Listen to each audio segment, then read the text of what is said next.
So I have to do it this way. It's just much easier. So I'm here with the birds communicating. You know, here at the peristyle, a lot of them left. But I want to speak about human communication and the habits we form. Like the birds were communicating each other and the echoes echoing here. Some might say it's a little loud, you understand? And one reason that I know I speak loud is I grew up around a lot of people. To be heard, I had to raise my voice.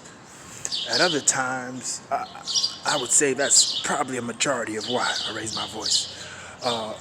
At times, I also raise my voice out of anger.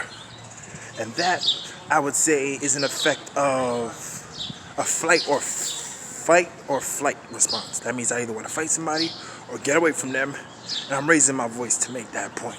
That's the simplest I can put it. I ain't gonna make it too complicated. I'm just gonna make it as simple as I can make it today. So back with that, those are the reasons why I would raise my voice. And to calm my voice, I would remind myself, I don't got nobody to fight, I don't got anybody to run from, and the person's right there in front of me. If they're right there in front of me, let me just try to get my point across. That's important because certain people will not let you get your point across. And you realize that they don't want to hear your point, or they're not letting you get it across. That's an appropriate time for you to be aware of the lack of communication. Once you're aware of the lack of communication, you could avoid frustration over the lack of communication, especially if you're really trying to communicate. So, aside from the fight or flight, hard to say, right?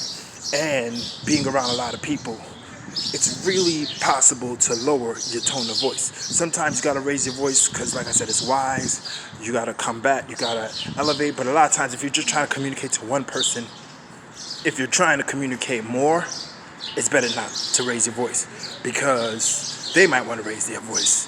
And that's another thing. People might raise their voice out of habit. Just other people raise their voice at them, they raise it back, think nothing of it. So with all these reasons you might, what I'm trying to say is just communicate what you have to say.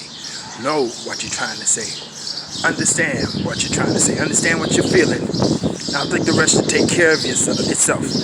If people really want to listen to you, they really do, like I really want to listen to what these birds are talking about back here. If they really want to listen to you, they'll stop and they'll listen.